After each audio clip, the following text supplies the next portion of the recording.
Welcome back to the Kennedy Dynasty podcast. I'm your host, Alyson, and did you miss me? It's been a minute, and I missed you guys so much, and I'm glad to be here with you. So yeah, I have a normal episode, this episode, that will come at you at the end, but I'm gonna catch up a little bit with you, because I've, as I just said, missed you, but I do have a guest with me, and it happens to be the first guest ever on the Kennedy Dynasty podcast. He is a tough one for me to book. Extremely tough. But he decided to join me today, and it is my husband, Jeff. Jeff's back. Jeff's back. I decided to clear, about 10, 15 minutes out of my highly demanded schedule today. You had to travel a long way to get here? I did. I flew here. I got on the 6 a.m. flight, red eye. Mm-hmm. Holy moly. Yeah. But glad to be back. I'm so glad that you are here. And we've kind of had a roller coaster the last 5-ish months that we have not been, it is me, but it is you recording Kennedy Dynasty. So let's kind of catch up on what's been going on. Well, let's see. When was your last episode? When was that recorded at? It was March. March. Yeah, it's bad. I'm so sorry to my network, to everyone that listens to the show. I have been drowning in work, I guess is the best way to say it. I'm grateful, but I love you and I forgive you. Oh, thank you. It's okay. Well, you have to listen to me every day, so you haven't been missing me much, but I don't know. It's been wild. We've been, we're obviously both now in the film industry. I'm producing, directing. And doing so phenomenally, by the way. Thank you. I'm learning. It's lots of fun. What a pleasure to work with. Do you have to say that? No, I don't have to say that. He actually doesn't. Although the way you're saying it is very forced. It's not. We actually do have so much fun working together. But we're trying to find that work-life balance, though, because obviously we have kids, and it's been a wild ride so far. But we love to work together, and we never thought we would ever love to work together. But we really do. Somehow, some way. Now, does that mean we don't have tension or we don't fight? Absolutely not. But that's even more fun. It is. It's great. It's fun. It makes set fun, Well, we don't fight on set. That's a terrible thing to say. No, but it's lots of fun. Obviously, I've told you guys before that Lisa McCubbin Hill and I co-founded a production company, Holland Hill Productions. Also incredible human. Absolutely. She's incredible. The best. Absolutely. I'm so grateful to know her and be a partner with her. And we have some really great projects cooking up. I'm just so excited. I can't wait to be able to tell everybody what they are. I'm so excited. I know. Exciting times. Exciting times. So I can't wait to tell everybody, but we've been working a lot on those. There's another project that Jeffrey and I have gotten to work together on that I'm just a producer on. He's, camera operating as he does. Jeffrey got accepted into the Society of Camera Operators, which is a huge deal and awesome. So very proud of him. So yeah, it's been lots of fun. Something else we got to do that this audience I think would like to hear about would be that we got to go to the egg roll this year. Yep. I did post it on my Instagram, but obviously didn't update on here. Thanks to the White House Historical Association. Another year, another egg roll, and that was so much fun. A lot of fun. It was very wet this year. It was. Extremely wet. It was, but it was fun. It added to it. It was great. It was a new experience. The memory. The girls loved it, and we're just so grateful every time. My daughter had a show and tell this last week for her first week at school, and she took her little egg to the show and tell. It's great. So we're very grateful for those opportunities and getting to do that with our kiddos. But anyway, my DMs have been filled, which I'm so sorry. I'm terrible at answering DMs, 1. And 2, y'all, my DMs are broken. I will refresh it, and it'll say something's wrong there. 2 or 3 messages, whatever. I'll refresh it, and it's like 75 messages, 100 messages. It's like they're like going somewhere.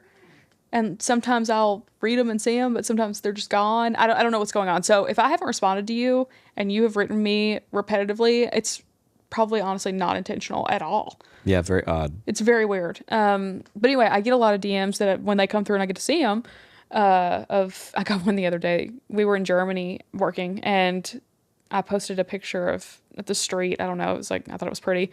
And someone wrote me, "I don't understand this picture. Where's the podcast?" What?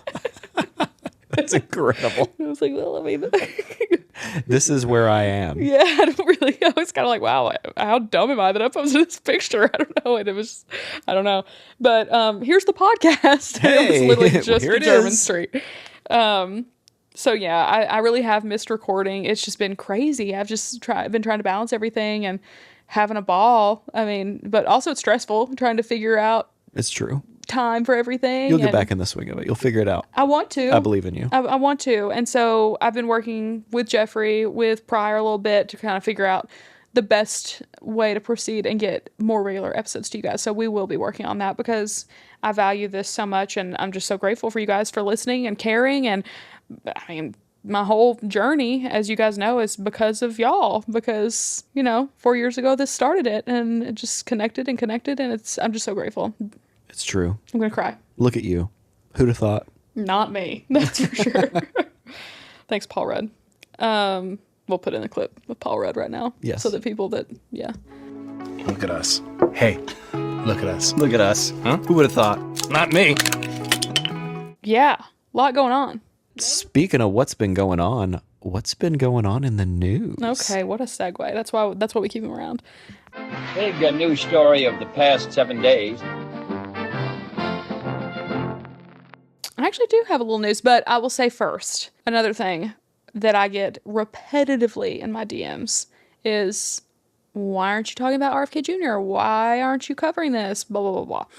And I understand that, but if you've been here a while, then you already know this is a apolitical podcast. I do not get political. Obviously, he is all up in the news, and obviously I know all about it. I'm keeping up. It's not like I put my head under a rock, but I don't report on it. I'm not going to talk about it. This is not a political place. It's just not. That's true. So because of that, I'm not going to talk about his race or what's going on with that, but there is some other Kennedy news that I will dive into. Oh my gosh, what is it? Jack Schlossberg. The name on everyone's lips. He's the name on my lips every day. Actually, the name on my lips every day is It Ends With Us. Drama. Oh, no. But I won't get into that. We won't get into that either. But so interesting. If you know, you know. Anyway, Jack Schlossberg, though, is kind of coming out on top. He's kind of like killing the game a little bit. Is he? I mean, I think so. That's great. Do you not see him? Do you see him not come up on your algorithm? No, or I was anything? completely joking about the on my lips every day. But that's phenomenal. Oh, well, yeah. I think people probably knew that. That was a joke. But maybe not, So he actually has become a political correspondent for Vogue for the election season. And he's kind of blown up on TikTok. He's kind of blown up on Instagram. He puts out these like quirky little reels and all kinds of stuff. And they're very informative, but they're also super silly and just very targeted to our generation. That sounds like some content I want to watch. It's pretty great, honestly. I actually saw on TikTok a comment that said, our millennial, like millennial Kennedy. So everyone loves him. I think Vogue is doing a very smart thing, bringing him on board. So yeah, catch up with him. I think he's going to the DNC this week. Give him a follow. He'll keep you in the know. Cool. One more thing I forgot to tell you guys about.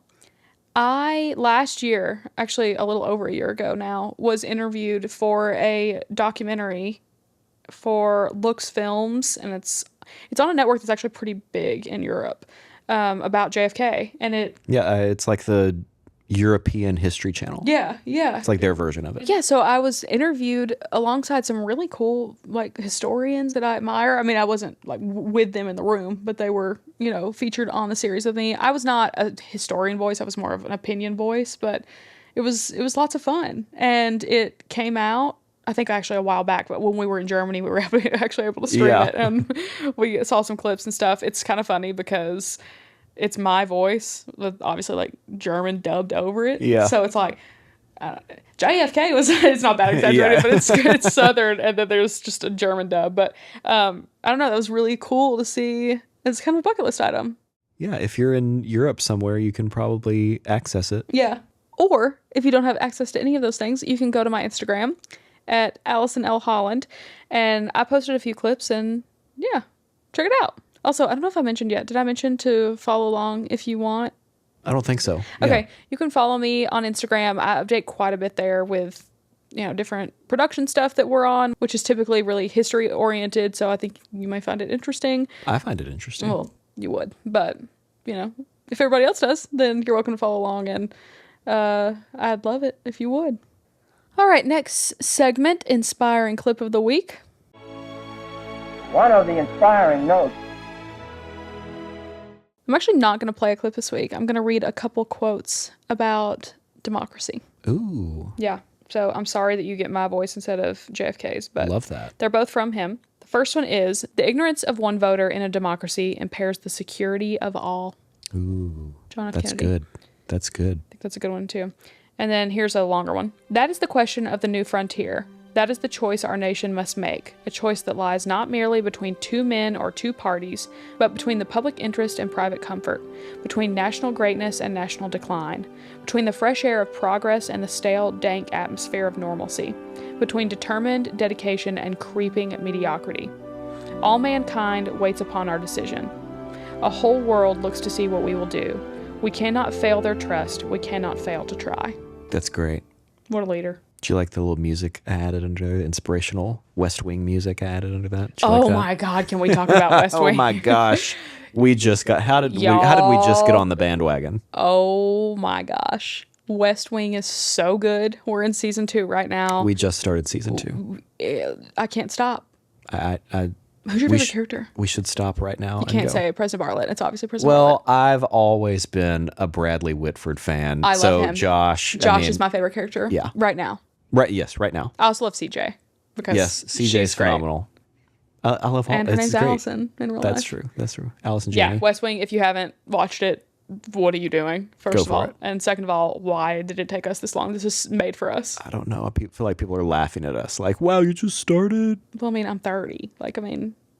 Yeah, I don't know. Anyway, I do have an episode for you guys today. Thank you for listening to our little catch up. I will work to get episodes to you more frequently. Anya wrote this episode a long time ago and compiled all this information for what's about to air. I literally have had it sitting in the can for months. It's just been a wild ride, as I've said 700 times, but yeah, I really have missed you guys. I've missed talking in the mic. I've missed guests and just this whole thing. So Well, welcome back. welcome back. Welcome back from your hiatus. We could call it a summer break. Yeah, summer break. That's what An it was. elongated summer break. Summer break. Too bad it wasn't like in the Hamptons or something like fancy people do. I know. Anyway. But anyway, this episode is about different landmarks around the world dedicated to JFK. I hope you enjoy it. I'm sure I will. And it also does not include every single landmark ever made. That's literally impossible. But if there's any that you have visited or seen that you really enjoyed, send me a DM and hopefully I'll get it. And or an email. I definitely get those. And let me see what you've seen. I would love to. Great. Sounds good. Oh, one place that we really saw a lot of JFK, which, Ireland. When we went to True. Ireland, Very there true. was so much JFK, which, Oh, yeah. again, like, obviously, but it's more than I even really thought would be there. I mean, he's everywhere, so that was fun. Anything else you want to say? Nothing other than I am glad to be back and ready for this amazing episode about locations of JFK stuff. It's gonna be great. Can't wait. Without further ado, here it is.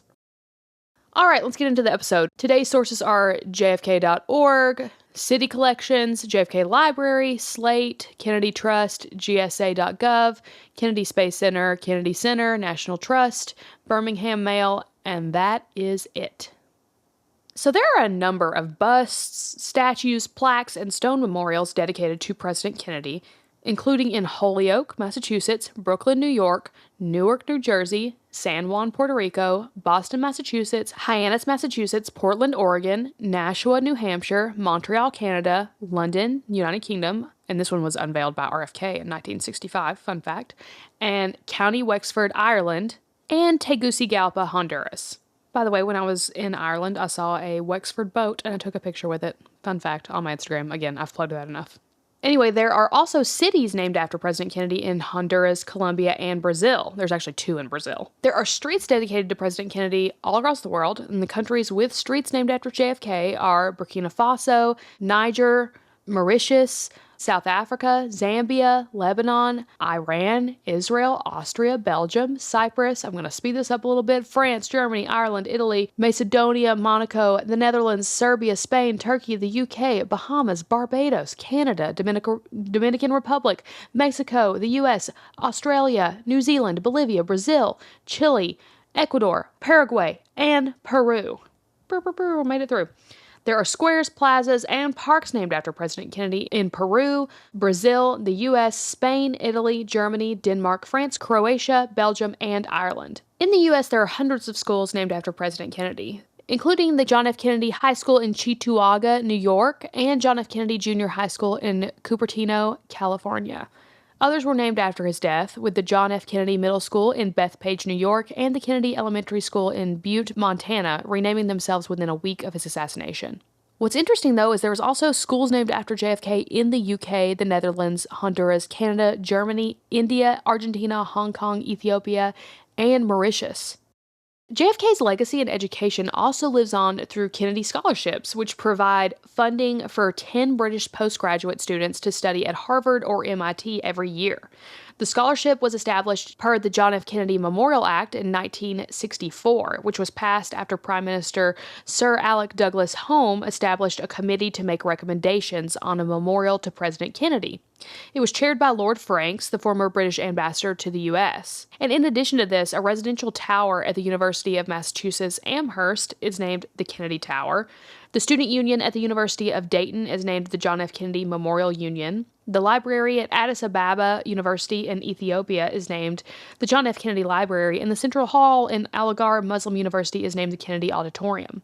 John F. Kennedy International Airport in New York City was dedicated in December 1963 as proposed by Mayor Robert F. Wagner Jr. And previously it had been named the Idlewild Airport, which is so weird. Can you imagine traveling through the Idlewild Airport?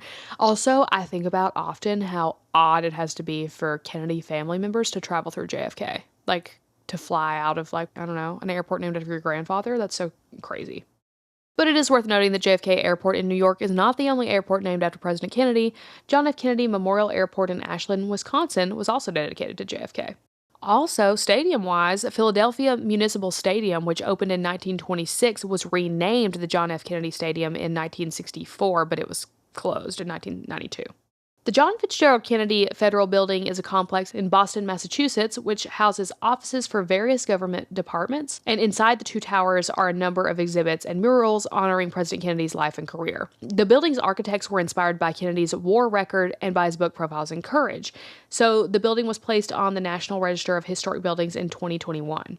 NASA's Launch Operations Center at Cape Canaveral was renamed the John F. Kennedy Space Center, and while the center's name remains the same, its site name was switched back from Cape Kennedy to Cape Canaveral per the decision of a referendum in Florida in 1973. I have been to the John F. Kennedy Space Center. It's so much fun. I want to go again sometime soon. The John F. Kennedy Center for the Performing Arts, very famous, obviously, which hosts theater, dance, and music shows, was named in honor of President Kennedy in 1964. Proposals for a national cultural center were discussed as early as 1933.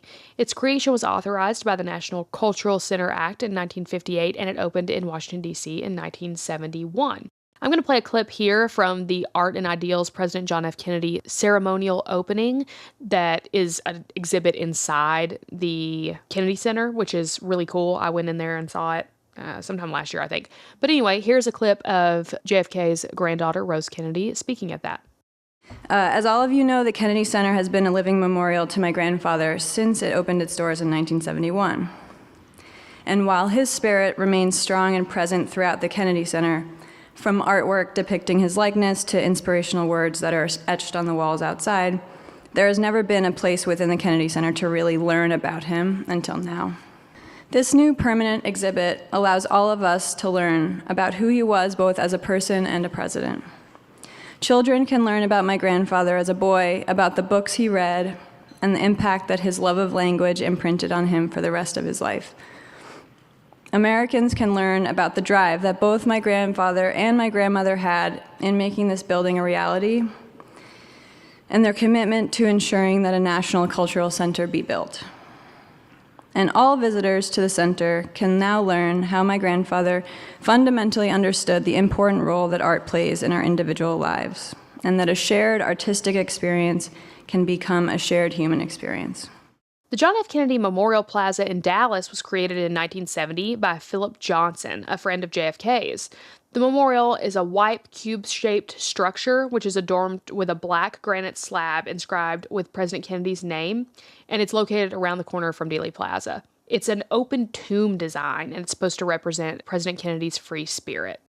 And also, as we've spoken about before, Sixth Floor Museum at Dealey Plaza was opened in 1989 as an accompanying exhibit to the memorial. And here, obviously, people can learn specifically about the Kennedy assassination and his legacy as well. I'm going to link below 2 episodes that I did with various staff members at the Sixth Floor Museum at Dealey Plaza, one of them on location and one of them with the curator, Stephen Fagan. I will link both of those in the episode description below. You can kind of learn a little bit more about them there, too. Also, a big famous one that we've talked about before, the John F. Kennedy Memorial at Runnymede, Surrey, is one of several Kennedy memorials in the UK. The 7-tone Portland stone plaque, which is engraved with a passage from President Kennedy's inaugural address, was designed by Sir Geoffrey Jellicoe. The memorial stands at the top of 50 steps, which represents each of the 50 American states. It was dedicated by Queen Elizabeth II in 1965, and the land it was built upon was gifted to the United States. President Johnson was represented at the memorial dedication by Ted and Bobby, and Jackie, Caroline, and John Jr. were also in attendance, and the site was chosen for the memorial due to the connections between the American Constitution and the Magna Carta, which was signed at Runnymede. I know I've played clips from this before, but I'm going to play it again. Here is a clip of Queen Elizabeth speaking at this dedication. Of English soil is now bequeathed in perpetuity to the American people, in memory of President John Fitzgerald Kennedy, who in death my people still mourn, and whom in life they loved and admired. The John F. Kennedy Memorial in Digbeth, Birmingham, is a mosaic mural designed by Kenneth Budd. Now, this one was unveiled in 1968, having been commissioned by the Irish community in the city at a cost of £5,000. In 2007, the mural was dismantled, but in 2012, it was remade with alterations by Budd's son Oliver and moved from St. Chad's Roman Catholic Cathedral to Birmingham's Irish Quarter. As well as President Kennedy, the memorial features Ted Kennedy, Martin Luther King Jr., Mike Nangle, which was Birmingham's first Irish Lord Mayor, and American policemen. Inscribed on the mural is an inaccuracy, though. The start of his presidency is actually marked in 1960, but he obviously didn't assume office until 1961. Interesting little tidbit. There's also a John F. Kennedy Memorial that's commissioned by the city of Melbourne in 1965. The bronze portrait, which is set in a granite boulder and located in Treasury Garden, was designed by Raymond Ewers, who chose to depict President Kennedy as worried and serious as he was shortly before his death. The accompanying plaque reads, "This memorial signifies the grateful recognition by the citizens of this city for the service given by John F. Kennedy as President of the United States of America, 1961 to 1963.